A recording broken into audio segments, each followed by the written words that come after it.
Assalamualaikum warahmatullahi wabarakatuh. Selamat pagi, selamat siang, selamat sore, selamat malam, khususnya untuk mahasiswaku di Prodi Sarjana Farmasi Fakultas Kedokteran Universitas Lampung. Selamat pagi, selamat siang, selamat malam. Ada 3 salam karena Anda dapat belajar kapan saja dengan mendengarkan suara saya yang indah. Dan juga bagi pembelajar Fakultas Farmasi dari seluruh Indonesia. Kali ini kita akan membahas tentang fotosintesis.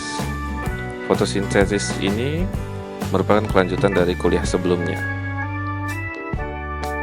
dan bagian dari mata kuliah Botani Farmasi. Kenapa materi ini menjadi penting?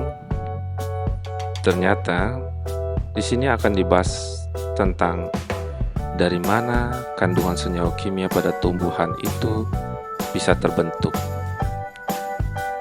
Kandungan senyawa kimia pada tumbuhan itu yang dinamakan fitokimia, yang di dalamnya mengkaji beraneka ragam senyawa organik yang dibentuk dan ditimbun oleh tumbuhan, meliputi struktur kimia, biosintesis, letak persebaran, dan fungsi biologi. Senyawa kimia yang dikenal berupa metabolit primer, seperti karbohidrat, protein, lipid, dan asam nukleat, dan metabolit sekunder, seperti alkaloid, flavonoid, dan terpenoid. Lalu, pentingnya apa? Pentingnya adalah bagi manusia, senyawa-senyawa fitokimia itu berguna dalam pengobatan. Di Indonesia sendiri, tanaman herbal yang berpotensi memiliki senyawa obat telah berkembang pesat. Masyarakat sekarang cenderung menghindari obat-obatan kimia yang menyebabkan pengobatan alternatif herbal mulai mendapatkan perhatian yang besar. Selain harganya relatif murah, bahannya mudah didapatkan serta dipercaya memiliki efek samping yang minimal. Tanaman herbal yang semakin diminati membuat penelitian-penelitian terkait senyawa kimia di dalamnya mengalami tren peningkatan. Nah, untuk mengetahui jenis senyawa kimia atau fitokimia yang terkandung dalam tanaman herbal, diperlukan pengetahuan dan pemahaman tentang bagaimana senyawa itu dibentuk dan disintesis. Bagi mahasiswa atau peneliti biologi, kajian fitokimia banyak dilakukan pada struktur dan proses biosintesisnya. Sedangkan bagi orang kimia atau farmasi, lebih ditekankan pada struktur kimia, penamaan, dan khasiat obat dari senyawa fitokimia tersebut. Itu secara umum, meskipun sekarang hampir semuanya melakukan hal yang sama untuk mencari aktivitas biologis dalam pengobatan. Dikarenakan penyakit-penyakit sekarang cenderung susah diobati dan pengobatan dengan obat sintesis memiliki efek samping yang lebih besar. Baik, lanjut. Dari kilas balik kuliah-kuliah yang sebelumnya, saya akan membuat rangkuman, yaitu bahwa kita perlu mengetahui tentang tumbuhan. Tumbuhan itu adalah organisme multiseluler yang bersifat autotrof, yaitu dapat membuat makanannya sendiri, sehingga berperan sebagai produsen dalam rantai makanan di ekosistem. Autotrof. Ilmu yang pelajari tentang dunia tumbuhan disebut apa? Botani. Kajian yang dipelajari dalam ilmu botani meliputi bentuk tumbuhan yang tampak dari luar yang disebut morfologi, struktur jaringan penyusun dalam tumbuhan yang disebut anatomi, klasifikasi dan kekerabatan tumbuhan yang disebut ilmu taksonomi, fungsi dan proses metabolisme yang terjadi dalam tubuh tumbuhan yang disebut ilmu fisiologi, dan interaksi tumbuhan dengan lingkungannya yang disebut dengan ilmu ekologi, serta kajian-kajian lain yang lebih spesifik. Adik-adik sekalian, Tumbuhan merupakan organisme kompleks yang di dalamnya tersusun dari sel. Sekelompok sel dengan bentuk dan fungsi yang sama atau hampir sama membentuk jaringan. Sekelompok jaringan akan membentuk organ. Sekelompok organ membentuk sistem organ dan akhirnya membentuk organisme atau individu. Sekelompok organisme yang sama akan membentuk populasi. Sekumpulan populasi membentuk komunitas, dan komunitas-komunitas yang berbeda ini akan berinteraksi dengan lingkungannya dalam suatu ekosistem. Hal itu terjabarkan dalam gambar seperti ini.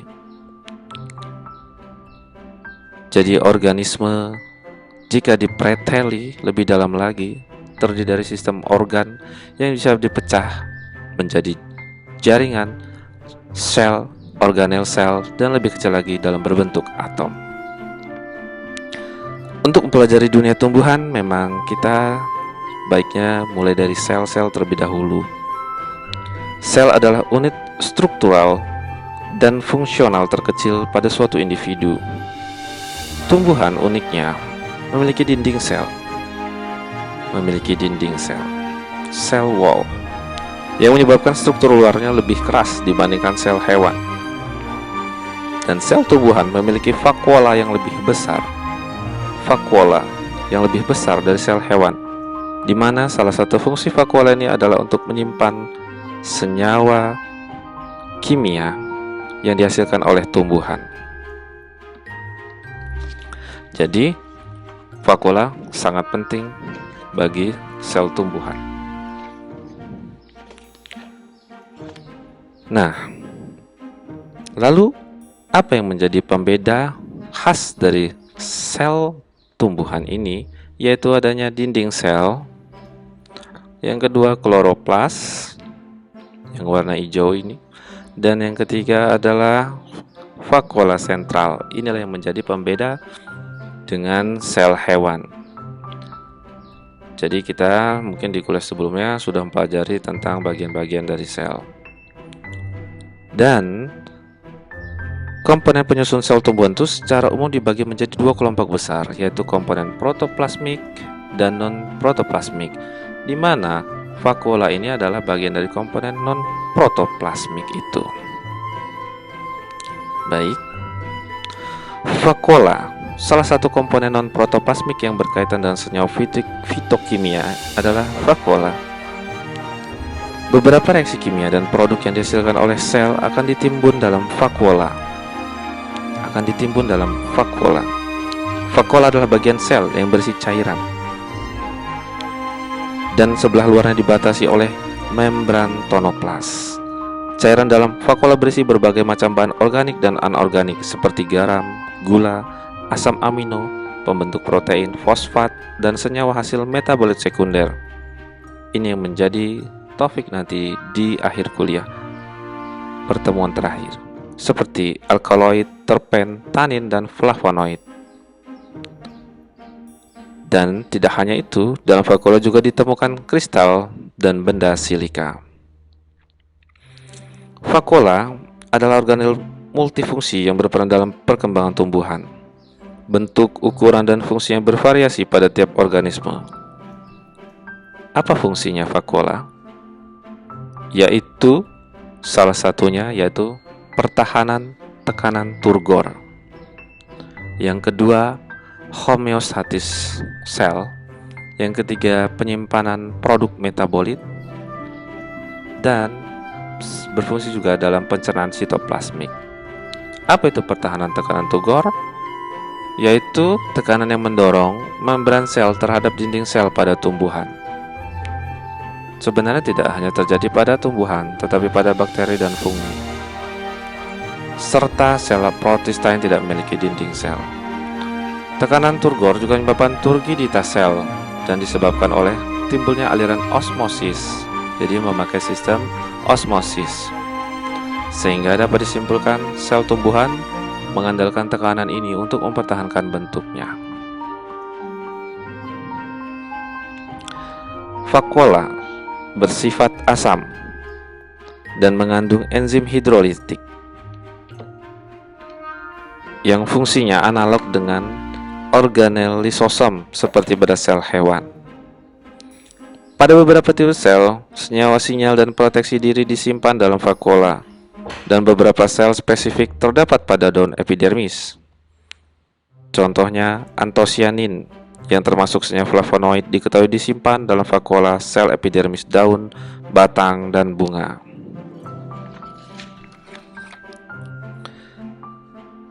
Nah, senyawa fitokimia yang disimpan dalam vakuola dapat berbentuk sekret.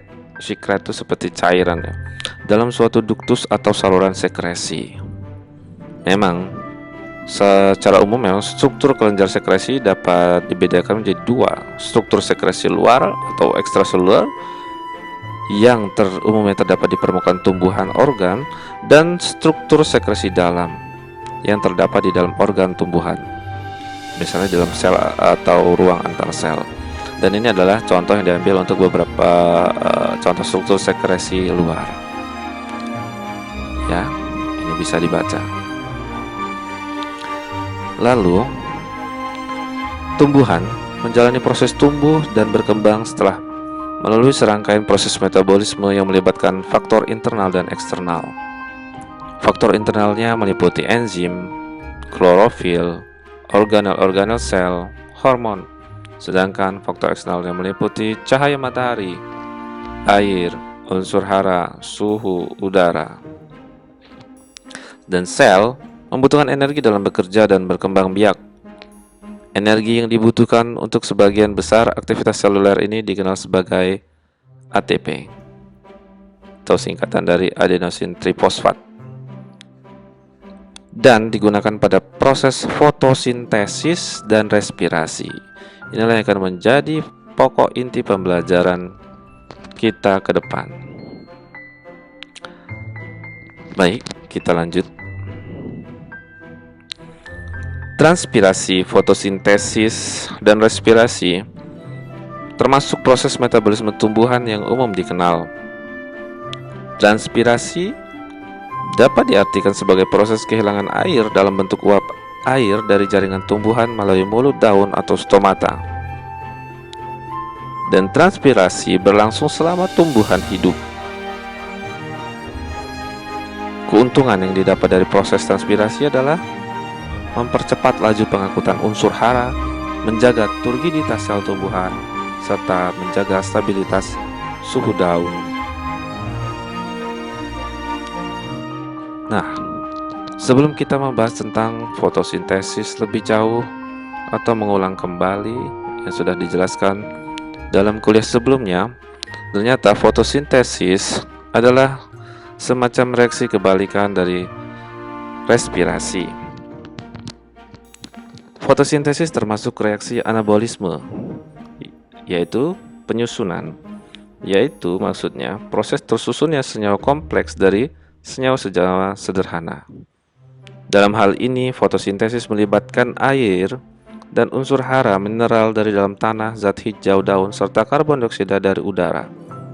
Proses ini akan menghasilkan oksigen atau O2 dan glukosa sebagai senyawa kompleksnya.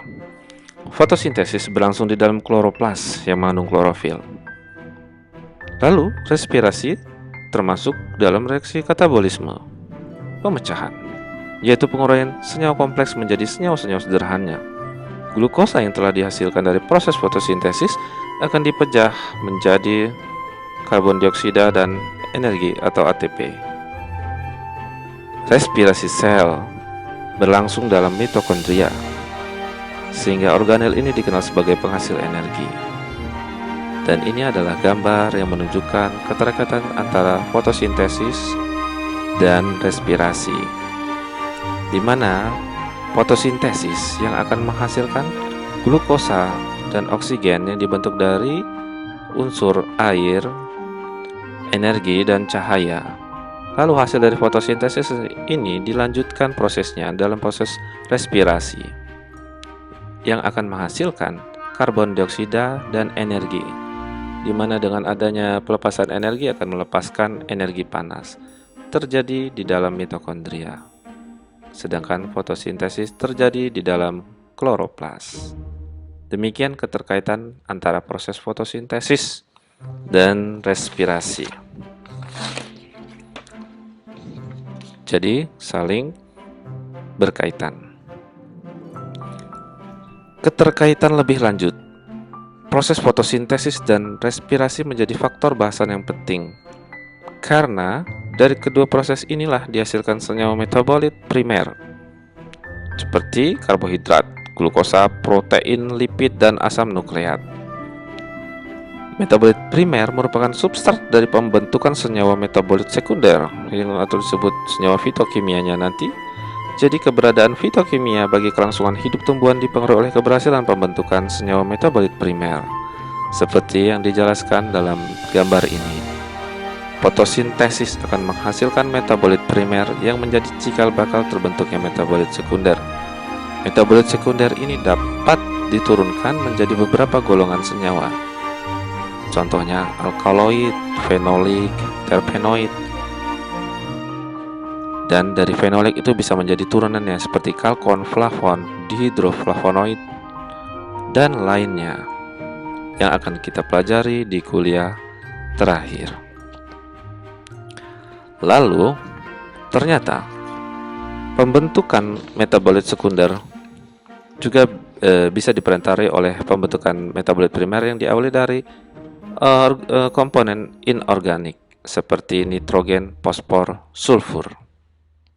Sehingga dengan mengetahui jalur ini kita akan memahami proses biosintesis dari metabolit sekunder.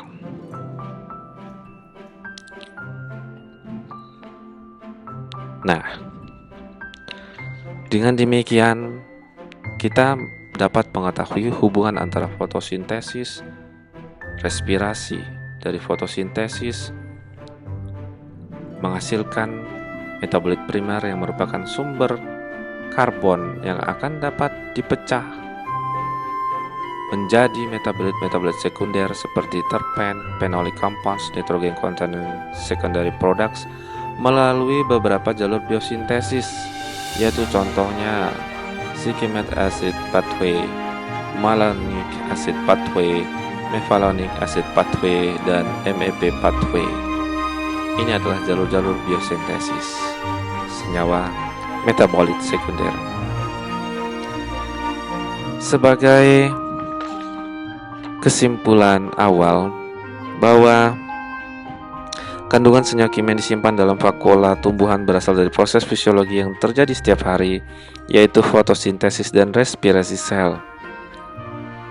Tumbuhan melakukan proses metabolisme primer melalui proses fotosintesis dan respirasi untuk memperoleh energi dan mempertahankan hidupnya. Bedanya dengan manusia, kita tidak melakukan fotosintesis, tetapi melakukan respirasi juga untuk mempertahankan hidup kita dan memperoleh energi. Nah, fotosintesis dimulai dari masuknya H2O dan unsur-unsur hara dari dalam tanah. Selanjutnya dengan bantuan sinar matahari, kloropas di daun, dan enzim-enzim membantu terbentuknya CO2 yang akan dilepaskan ke udara. Kemudian unsur CO2 diproses untuk menghasilkan glukosa. Glukosa yang akan digunakan untuk pertumbuhan tanaman dan sisanya disimpan sebagai cadangan makanan.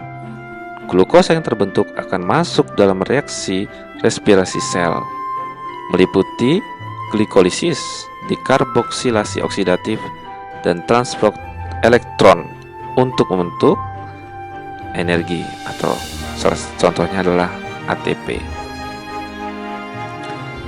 Ini adalah reaksi umum fotosintesis dan respirasi, di mana reaksi kimia fotosintesis membutuhkan CO2, 2O menghasilkan glukosa, O2, dan air. Dan kebalikannya, hasil dari fotosintesis ini digunakan untuk sebagai substrat respirasi dan menghasilkan energi. Demikian kilas balik tentang kuliah botani farmasi. Yang selanjutnya kita akan membahas tentang fotosintesis, di mana fotosintesis itu berasal dari kata foto dan sintesis. Foto artinya cahaya, sintesis artinya penggabungan atau pembuatan ya. Jadi proses biokimia pembentukan zat makanan seperti karbohidrat yang dilakukan oleh tumbuhan dengan menggunakan klorofil. Lalu untuk tumbuhan yang tidak mempunyai klorofil seperti alga dan beberapa jenis bakteri juga melakukan fotosintesis ternyata, dan terjadi di membran plasma. Kalau tumbuhan tingkat tinggi terjadi di kloroplas yang mengandung klorofil. Sebagian dari energi cahaya yang dikumpulkan oleh klorofil disimpan dalam bentuk adenosin trifosfat. Sisa energinya digunakan untuk memisahkan elektron dari zat seperti air. Nah, elektron ini yang digunakan dalam reaksi yang mengubah karbon dioksida menjadi senyawa organik. Pada alga dan cyanobacteria dilakukan dalam suatu rangkaian reaksi yang disebut siklus Calvin.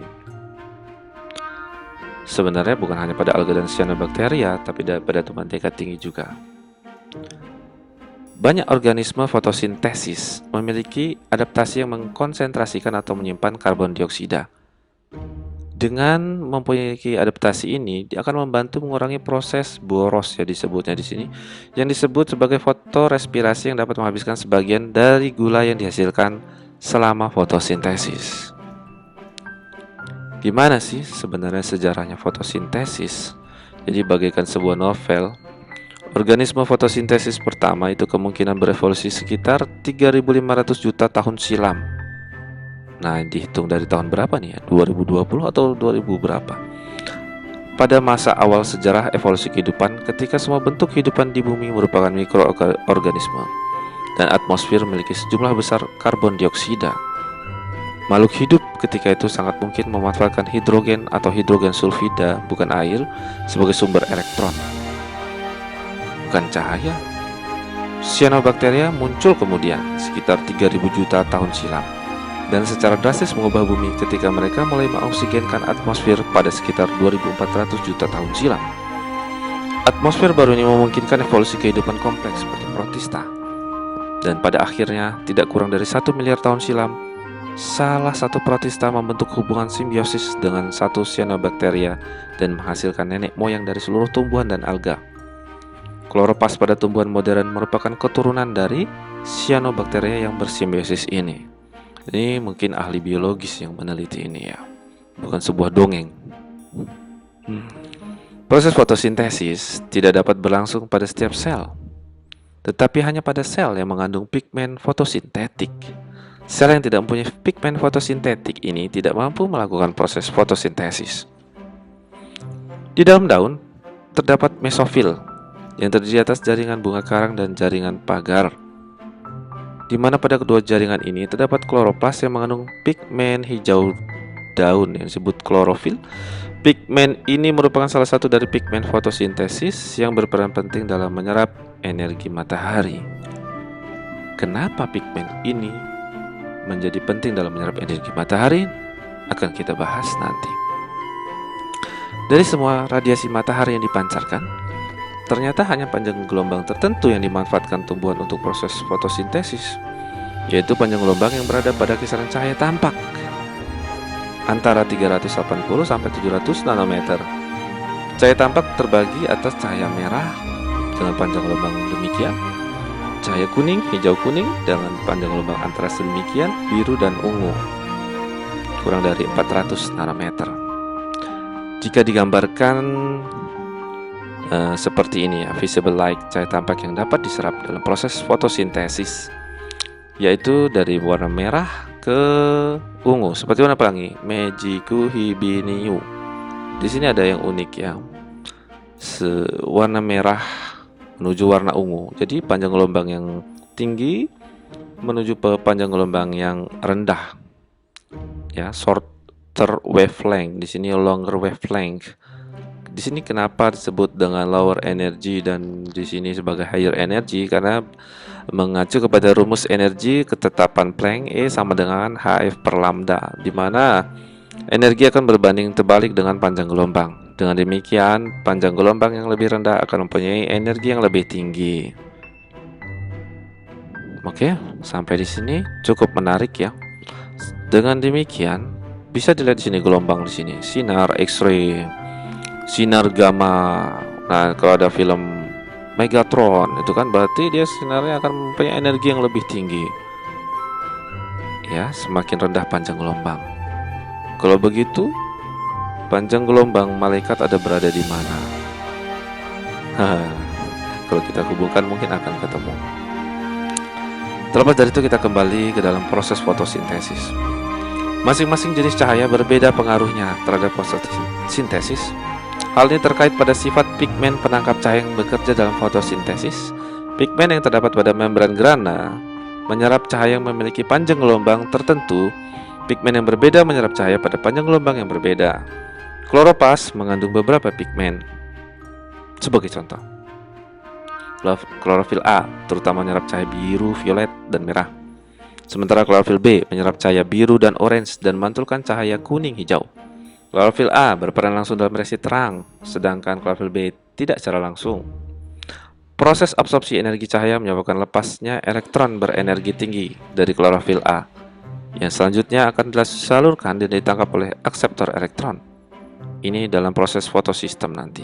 Proses ini merupakan awal dari rangkaian panjang reaksi fotosintesis.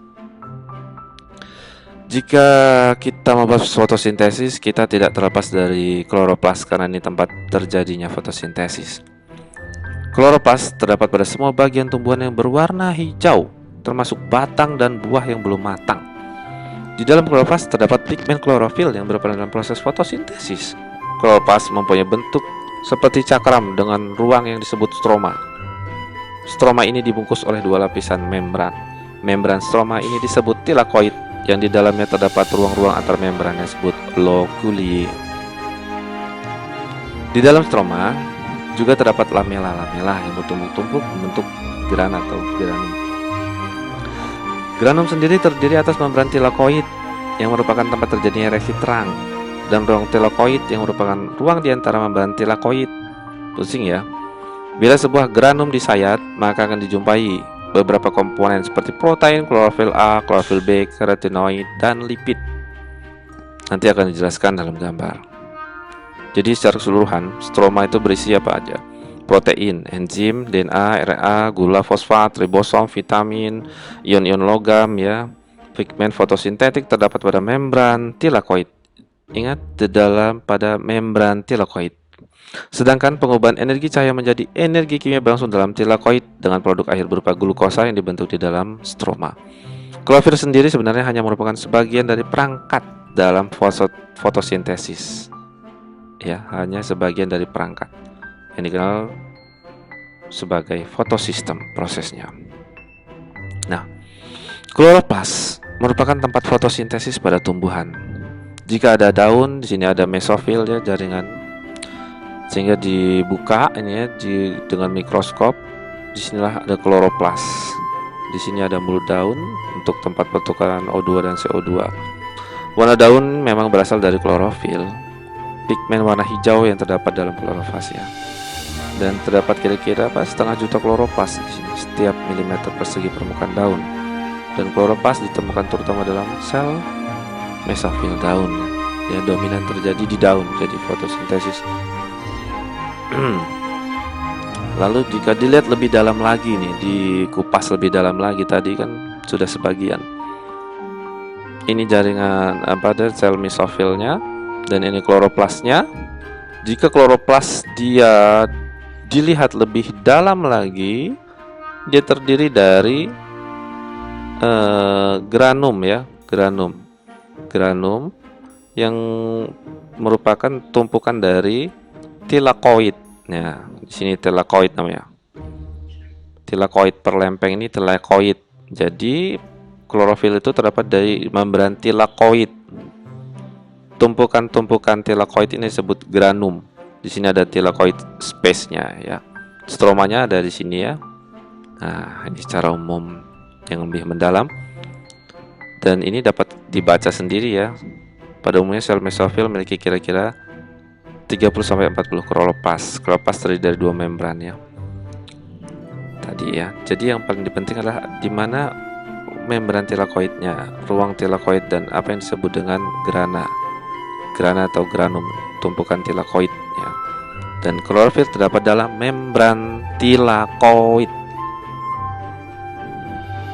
Bagaimana struktur dari klorofil itu sendiri? Ternyata Tuhan telah menciptakan keunikannya.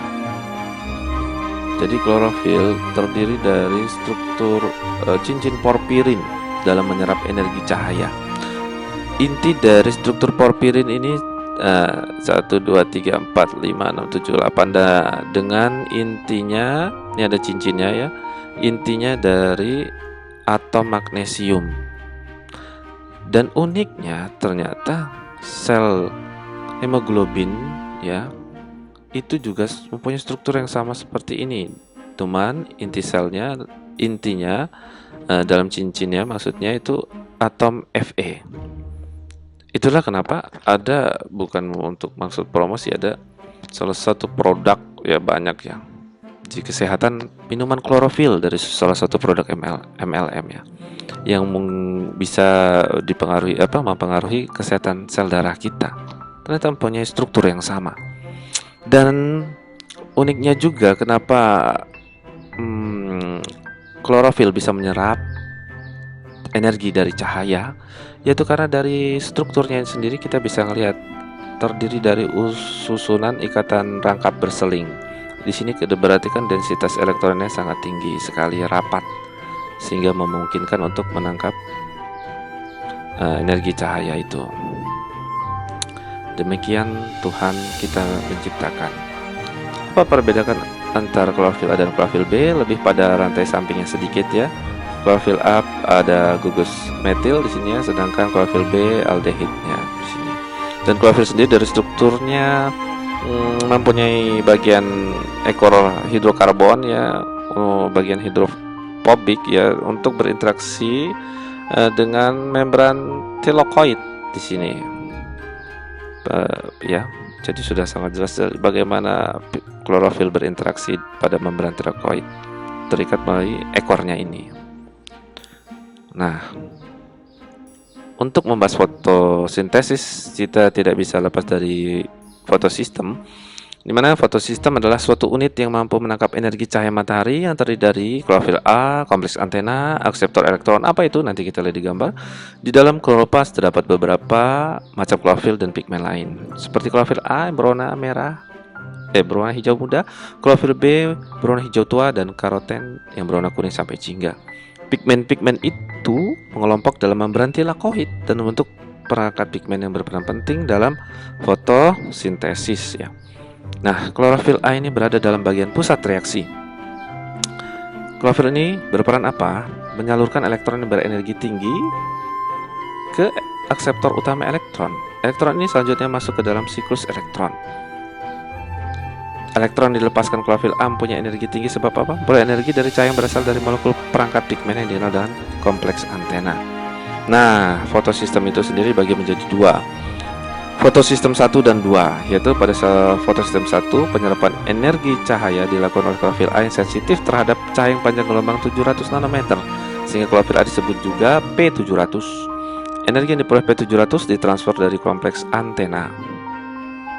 Pada fotosistem 2 penyerapan energi cahaya dilakukan oleh klorofil A yang sensitif terhadap panjang gelombang 680 nanometer, sehingga disebut P680. Nah, P680 yang teroksidasi merupakan agen pengoksidasi yang lebih kuat daripada P700 dengan potensial redoks yang lebih besar, memungkinkan elektron negatif untuk memperoleh elektron dari molekul air.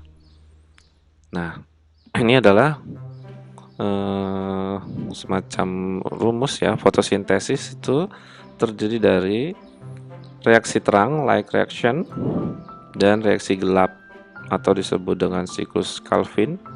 Reaksi terang artinya dia memerlukan cahaya. Reaksi gelap artinya dia tidak memerlukan cahaya. Reaksi terang dia terjadi di dalam granum. Ini granum ya. Yang di sini ada membran tilakoid. Kemudian reaksi gelap terjadi dalam stroma. Nah, reaksi terang pada intinya adalah menghasilkan O2 Sedangkan reaksi gelap menghasilkan gula itu sendiri dari substratnya CO2. Jadi rumus fotosintesis apa? CO2 H2O menghasilkan gula dan O2 melalui dua reaksi ini, gelap dan terang. Reaksi terang memerlukan cahaya, reaksi gelap tidak memerlukan cahaya tapi dia memerlukan substrat karbon dioksida. Di mana reaksi terang menghasilkan apa-apa yang diperlukan untuk reaksi gelap, jadi saling memenuhi berikatan ya, berketerkaitan ya. Jadi reaksi terang menghasilkan NADPH yang dibutuhkan dalam siklus Calvin dan menghasilkan ATP yang dibutuhkan dalam siklus Calvin, dan sebaliknya perombakan dari yang terjadi dalam siklus ini juga menghasilkan senyawa-senyawa yang dibutuhkan untuk reaksi terang. Baik. Nah, bagaimana fotosistem itu terjadi? Jadi molekul pigmen pada fotosistem 2 menangkap cahaya foton dan mentransfernya ke molekul klorofil pusat reaksi P680. Nah, sehingga elektron tereksitasi ke tingkat energi yang lebih tinggi. Elektron tereksitasi akan ditangkap oleh akseptor primer fotosistem 2. Terjadi kekurangan elektron di P680 karena tereksitasi tadi. Nah, lalu terjadi fotolisis air, yaitu penguraian molekul H2O menjadi 2 ion hidrogen, 1 atom oksigen dan elektron, 2 elektron ya. Elektron tersebut akan digunakan untuk mengisi kekosongan elektron pada P680 tadi yang tereksitasi. Pada fase ini terbentuk produk samping berupa O2. Setiap elektron yang tereksitasi mengalir dari akseptor primer fotosistem 2 ke fotosistem 1 melalui rantai transport elektron dengan protein pembawa.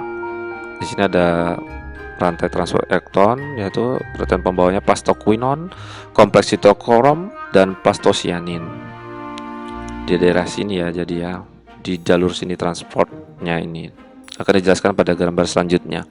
Selama transport elektron mengeluarkan energi untuk reaksi kemi osmotik ATP, yaitu berupa gaya penggerak proton yang memompa ion H melewati membran dari stroma ke dalam ruang tilakoid. Hal tersebut akan menghasilkan gradien konsentrasi. Sehingga ion H akan berdifusi melewati dan menggerakkan ATP sintase untuk mensintesis ATP.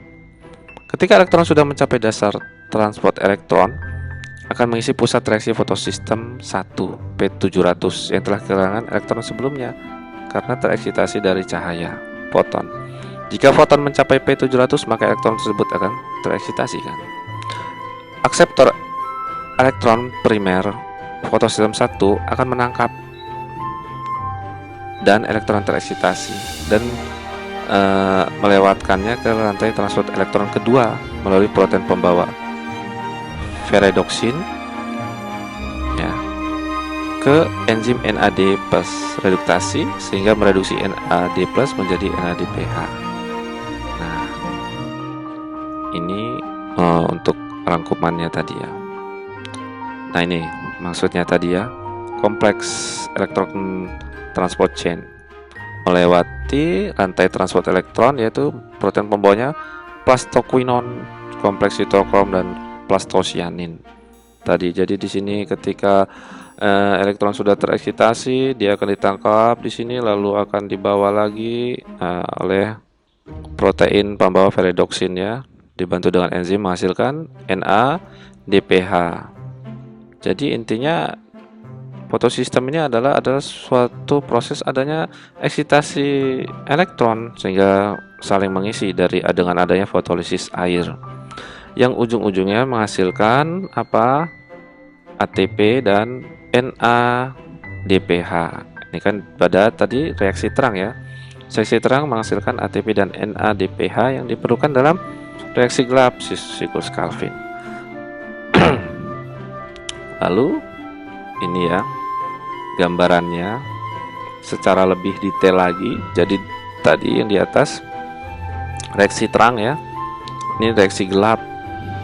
Reaksi gelap menghasilkan gula ya, dan reaksi terang tadi menghasilkan O2. Nah, ini disebut dengan fotosintesis tadi.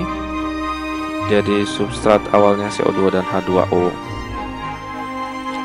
Nah, ini membran tilakoid. Nah, ini tilakoid space. Di sini yang terjadi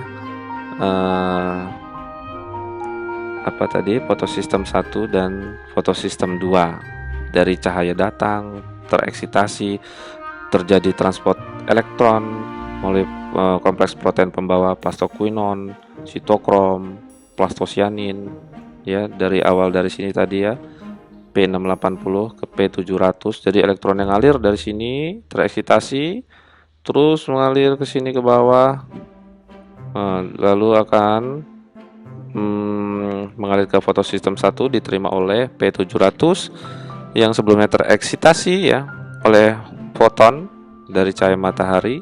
Lanjutkan energi itu dengan kompleks protein selanjutnya itu ferredoksin, dan dibantu dengan enzim menghasilkan NADPH.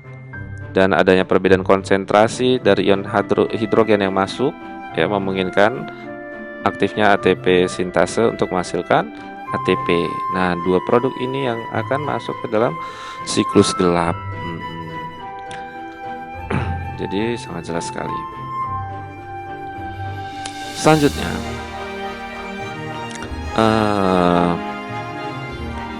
terjadi, kita akan belajar siklus gelap. Siklus gelap ya. Sampai di sini mungkin mudah dimengerti ya. Nanti bisa diulang lagi. Siklus gelap atau disebut dengan siklus Calvin.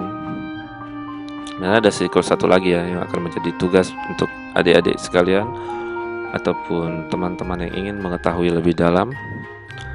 Nah, siklus gelap itu intinya ada 3 proses, yaitu fiksasi karbon, proses reduksi, dan regenerasi. Ya, regenerasi akseptor ya maksudnya di sini. Secara rangkumannya seperti itu. Jadi, ini adalah gambaran umum ya. Untuk lebih jelasnya seperti ini. Jadi, fiksasi karbon prosesnya itu 3 molekul CO2 akan difiksasi oleh gula berkarbon 5 yang dinamai ribulosa bifosfat atau RuBP dengan bantuan enzim Rubisco, menghasilkan produk antara berupa molekul berkarbon 6 yang tidak stabil. Ya, menghasilkan produk antara ya berupa molekul berkarbon 6 yang tidak stabil sehingga segera terurai bentuk 2 molekul 3 fosfogliserat. Nah, 3 fosfogliserat untuk setiap CO2. Setiap molekul 3 fosfogliserat akan menerima tambahan 1 gugus fosfat baru yang berasal dari defosforilisasi ATP sehingga membentuk 1,3 bifosfogliserat sebagai produknya ini. Selanjutnya, sepasang elektron disumbangkan dari NADPH dari reaksi terang tadi mereduksi 1,3 bifosfogliserat menjadi gliseraldehid 3 fosfat atau G3P ya. Di sini terjadi proses reduksi. Jadi, satu molekul G3P akan keluar siklus sebagai produk keluaran siklus Calvin. Ini dia. Lalu tahap ketiga adalah regenerasi akseptor RuBP, di mana 5 molekul G3P ya, 5 molekul G3P sisa akan disusun ulang menjadi 3 molekul RuBP. Nah, yang menghabiskan 3 molekul ATP ya kan. ATP tadi kan diproses tadi, dibantu dari proses terang tadi. Selanjutnya RuBP ini akan kembali bisa memfiksasi CO2. Terus berputar reaksi ini. Dan ini adalah rangkumannya untuk supaya mudah dalam belajar. Oke, adik-adik sekalian mahasiswa, mudah-mudahan kuliah ini bisa bermanfaat, terutama bagi diri sendiri ya, atau juga bisa bagi orang lain. Nah, kalau ada pertanyaan akan kita bahas lebih lanjut. Dan demikian kuliah ini, saya ucapkan terima kasih atas perhatiannya. Jangan lupa like dan subscribe. Oke, lihat ke belakang dengan penuh kepuasan dan pandanglah ke depan dengan penuh keyakinan. Salam, Apoteker Iqbal.